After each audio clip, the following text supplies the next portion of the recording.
Chris, one thing I'm actually pleased about next year, there seems to be a shift away from refuelling, or fuel economy races, I should say. So there's only 6 next year, you know, the traditional Bathurst, Sandown, Gold Coast, Homebush. For me, fuel economy's crept into our racing too much. And I also, if you expand that a little bit, you look at the tyre issues we had at Bathurst this year, I think they're not all Dunlop's fault. It's caused by the change in driving style of these cars. So you're in a race, which is a motor race, but you're not driving at full speed for a lot of it. So the cars, you now change your driving style. You clear the brake and you're carrying a lot more mid-corner speed, but picking up the throttle later. So you're constantly told on the radio, you know, drive more fuel efficiently, drive more fuel efficiency. You're on the lean fuel mat for a big part of the race. So to me, it's not purist racing, and I just think that the whole fuel economy thing has become too much of an issue this year. Yeah, it's so technical. There's so much goes on to lengthening that window. I don't know how many times I've been embarrassed by saying the hard numbers, 26 laps to empty, and people get to 30, 31. You think, how are they doing it? And the driver's doing so many things to artificially manipulate that, and that's the word, isn't it? It's artificial.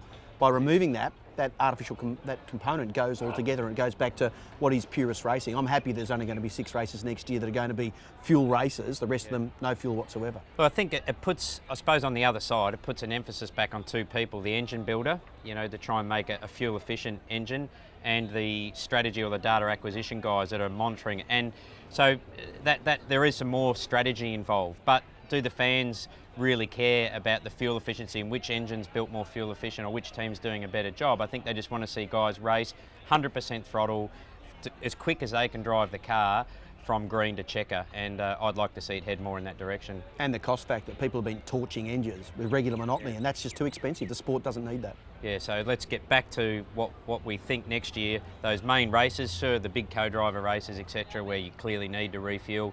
I think more of an emphasis on hard racing, shorter distances, and that'll spice things up. Yep, 2013, here we come.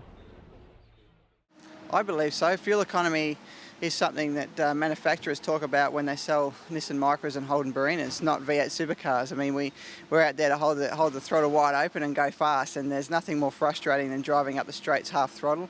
And, you know, it does play a bit of a part in strategy and that sort of thing, and next year, you know, I think that I hope that they will move away from those sorts of races. But it's important to have pit stops and fuel stops and so on in there. I just think it's also important to make sure that you can race as hard as you can from start to finish and not drive around half throttle wondering who's going to run out of fuel first.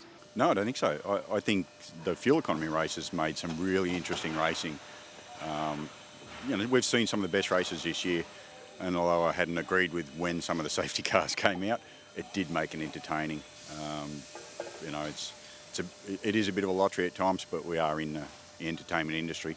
It doesn't always produce the best racing. You know, a lot of the races we have where we see fuel economy or safety cars come at the wrong time, they're fairly boring races.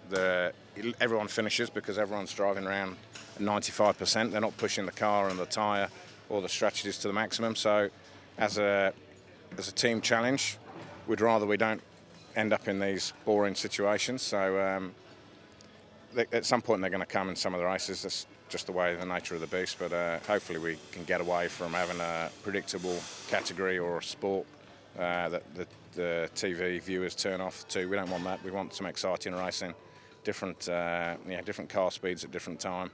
We need to make the show lively, keep it lively. That's what we want to do. No, I don't. I think as a driver, we don't like to be racing, you know, saving fuel. You just want to go as hard as you can and burn up the tyres, burn up the fuel, and that's what the crowd, I'm sure they love to see that, but sometimes we have to be gentle and, you know, creep round, and I don't think that's real racing.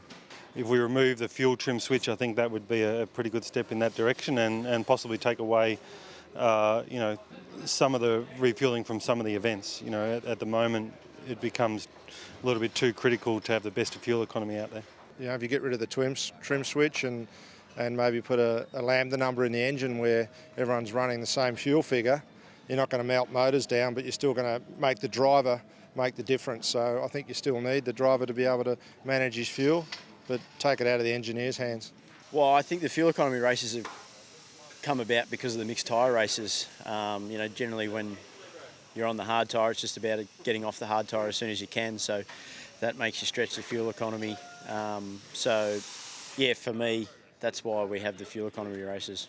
Depends the teams and depends how you want to race, and depends the race format as well, like a sprint race or long format or medium format. I think it's always hard because you need to be very clever on the fuel consumption. But at the end, I think it's good because it's not only about race car speed. It's always as well about a bit of strategy of the team. So the better team are a bit better if you can handle it with a better strategy on the fuel. So I think it's good. No, it's part of the business. It's it's all part of it. It's at times it can be frustrating, but it's the same for everyone. I think next year it's going to throw that out of the equation for a lot of the rounds. But look, it's part and parcel of it.